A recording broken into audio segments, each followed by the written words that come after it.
Colour theory শেখার আরেকটা study material সম্পর্কে ভিডিও তোমাদের জানাবো। Welcome to professional makeup hub, this side Rinka Basak, makeup adviser, professional makeup hub. আসলে আমি চাই শুধু একটা মেকআপ আর্টিস্টের উন্নতি হোক তা নয়, আমি চাই আমরা যে মেকআপ আর্টিস্ট টোটাল একটা ফ্যামিলির মতো, একটা কমিউনিটি, একটা জাতি। তো আমি চাই এই টোটাল কমিউনিটি ডেভেলপমেন্ট হোক, আর এই টোটাল কমিউনিটি আমাদের মানে টোটাল মেকআপ আর্টিস্ট যে কমিউনিটি, এই ডেভেলপমেন্ট হলেই কিন্তু প্রফেশনাল ডেভেলপমেন্ট হবে, আর পাঁচটা মানুষ এই প্রফেশনকে অন্য চোখে দেখবে, আমি সেটাই চাই। তো চলে আসি এবার নলেজে। Welcome to professional makeup hub, this side Rimpa Basak, makeup adviser, professional makeup hub. এখানে তোমরা দেখতে পাচ্ছ কালার জেনারেট। তো কালার থিওরি অনেকেরই জানা, কালার থিওরি অনেকেরই তোমরা শিখেছো কোথা থেকে।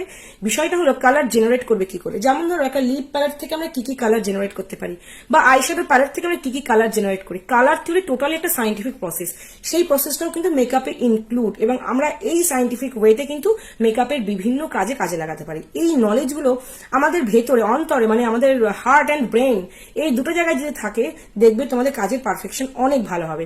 তো দেখে নাও কালার জেনারেট কার্ড কি, কোন কালারের সাথে কি মিক্স করলে কি শেড আসতে পারে, তার যদি আমরা একটা কালার জেনারেট কার্ড বা অনুমান যদি আমরা পাই, তাহলে কিন্তু আমরা সহজেই কালার ক্রিয়েট করতে পারবো। সে বাচ্চাকে ড্রয়িং শেখাতে গিয়েই হোক, বা আমাদের কালার নিয়ে যখন আমরা নিজেরা কাজ করি সেটা করতে গিয়েই হোক, বা তোমরা এটা যে কোনো ওয়াটার কালারের মিক্সিং এর ক্ষেত্রে ব্যবহার করতে পারো। এটা সমস্ত আর্টিস্টের ক্ষেত্রে ভীষণ ইউজফুল। তার আগে দেখো, কালার জেনারেট কার্ডের আগে ছোট্ট করে এখানে শেড, টিন্ট, টোনস দেওয়া রয়েছে। কালার থিওরিটা ছোট করে ইলাস্ট্রেট করা রয়েছে, তোমরা এখান থেকে কালার জেনারেট করা শিখতে পারো। কালার জেনারেট মিন্স কালার তৈরি করা। সাপোজ আমি একটা এক্সাম্পল দিই, বলো কোন কালার দিয়ে এক্সাম্পল দিই। আচ্ছা, রেড দিয়ে এক্সাম্পল দিই। ধরো এটা পিওর রেড কালার, কি সুন্দর দেখো, কোয়ান্টিটি মেনশন করে দিয়েছে। তো এই যে রেড কালার, ধরো আমার প্রয়োজন হচ্ছে এই কালারটা, মানে একদম চকলেট কালার যেটাকে বলে। দেখো চকলেটের আগে মেরুন আছে, রেডিশ ব্রাউন কালার, দেন রেড। তো বুঝতে পারছো, রেড কালার থেকেই আমি এই সমস্ত কালার জেনারেট করতে পারি। কিভাবে জেনারেট করতে পারি? ফার্স্ট ধরো রেড কালারের সাথে জাস্ট আমি এরকম 2 ড্রপস, সেটা তুমি যে কোনো প্রোডাক্ট ইউজ করো না কেন, এরকম সমান কোয়ান্টিটিতে মিশাতে তোমার এরকম রেডিশ ব্রাউন কালার আসবে। তারপরে কি, এই রেডের সাথে আমি দেখো যে কোয়ান্টিটি ব্ল্যাক মেশাচ্ছি, সেটারই ডাবল কোয়ান্টিটি হবে। আমি আশা করি বোঝাতে পারছি। এই ডাবল কোয়ান্টিটি হলে এরকম একটা ডার্ক ব্রাউন কালার আসবে। এবং আমি যখন এই সেম কোয়ান্টিটি রেডের সাথে এরকম 3টে ডট দেখো, মানে অনেকটা বেশি পরিমাণে ব্ল্যাক মেশাবো, তখন কিন্তু আমি এরকম চকলেট কালার পাবো। তো বুঝতে পারছো কালার জেনারেট কার্ডটা কতটা গুরুত্বপূর্ণ। এবার আসি, রেডের সাথে আমি হোয়াইট যখন সেম কোয়ান্টিটিতে মেশাচ্ছি, আমি একটা এরকম পিঙ্ক কালার পাবো। যখন রেডের সাথে আমি ডবল কোয়ান্টিটি হোয়াইট মেশাচ্ছি, বেবি পিঙ্ক পাবো। এবং লাস্ট ওয়ান, যখন রেডের সঙ্গে আমি একদম তিনটে মানে তিন ভাগ হোয়াইট মেশাচ্ছি, তখন কিন্তু একটা লাইট পিঙ্ক কালার পেতে পারি। তো দেখবে প্রত্যেকটা কালার সাথে কি মেশালে, ব্ল্যাক এন্ড হোয়াইট মেশালে কি কালার আসতে পারে। এবং যখন দেখবে মেশাচ্ছ, তখন তোমার হয়তো মনের মধ্যে এমন একটা কালার মনে হচ্ছে, সেই কালারটা তুমি তৈরি করতে পারো।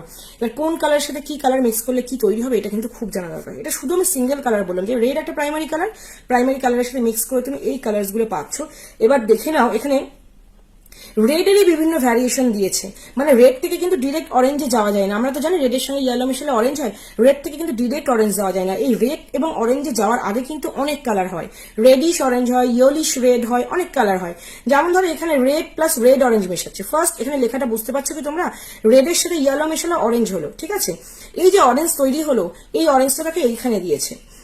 এই অরেঞ্জের সাথে পুনরায় আমি রেড মেশাচ্ছি, মানে রেড অরেঞ্জের সাথে রেড মেশাচ্ছি, তাহলে আমি কি কালার্স পাবো সেটা একটা ডেসক্রিপশন দিয়ে দিয়েছে। প্লাস এই রেড অরেঞ্জের সাথে আমি ব্ল্যাক মেশালে কি পাবো, এবং এই রেড অরেঞ্জের সাথে আমি হোয়াইট মেশালে কি পাবো, তার ডেফিনেশন দিয়ে দিয়েছে। দেখো আস্তে আস্তে কিন্তু রেড থেকে আমরা আস্তে আস্তে অরেঞ্জে যাচ্ছি, ইয়েলো অরেঞ্জ পরপর যাচ্ছি। এবং এর ভেতরে ছবির মাধ্যমে অনেক শেড দিয়ে দিয়েছে।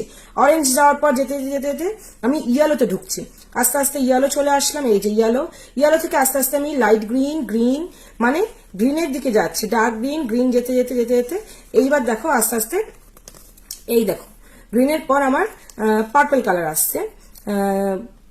পার্পল কালার হওয়ার পর পার্পল কালারের যে আন্ডার কালার গুলো সমস্ত কিন্তু দেখো ভাগ করে দেওয়া আছে। এইটা যদি তোমরা শিখে ফেলতে পারো, কালার মিক্সিং শিখে যাবে। পার্পলের পর দেখো লাইট ব্লু, ডার্ক ব্লু, তারপরে আবার আসছে ভায়োলেট সিরিজের প্রচুর, মানে যে কালার্স গুলো দেখো। এবং ভায়োলেট সিরিজের পর দেখো আস্তে আস্তে তোমার ওয়াইন কালার, পিঙ্ক কালার, এবং শেষ হচ্ছে গিয়ে তোমার কালার ইলাস্ট্রেশন, মানে কালার থিওরি ইলাস্ট্রেশন। এই হচ্ছে কালার জেনারেট কার্ড। একদম সাইন্টিফিক্যালি ওয়েতে তোমরা নিজেরাই কালার থিওরি শিখতে পারবে। আর এই স্টাডি মেটেরিয়াল গুলো প্রফেশনাল মেকআপ বা মেকআপ আর্টিস্টদের তুলে দিতে চাই। তোমরা যারা মনে করছো না তোমাদের প্রয়োজন, তারা কিন্তু অবশ্যই কালার জেনারেট কার্ডটা কালেক্ট করো এবং নিজে নিজে শেখার চেষ্টা করো। তোমাদের টিচাররা তো রয়েছেই, প্লাস নিজেরাও শেখার চেষ্টা করো। এগুলো থেকেও কিন্তু তোমরা নিজেরা কালার জেনারেট শিখতে পারবে। একটু স্টাডি করো বিষয়গুলোকে, দেখবে তোমরাও শিখতে পারবে। আর প্রয়োজন হলে অবশ্যই প্রফেশনাল মেকআপের সাথে কন্ট্যাক্ট করো। এই স্টাডি মেটেরিয়াল কালার থিওরি, এই কালার জেনারেট স্টাডি মেটেরিয়ালটা কিন্তু প্রফেশনাল মেকআপে এখন অ্যাভেলেবেল আছে।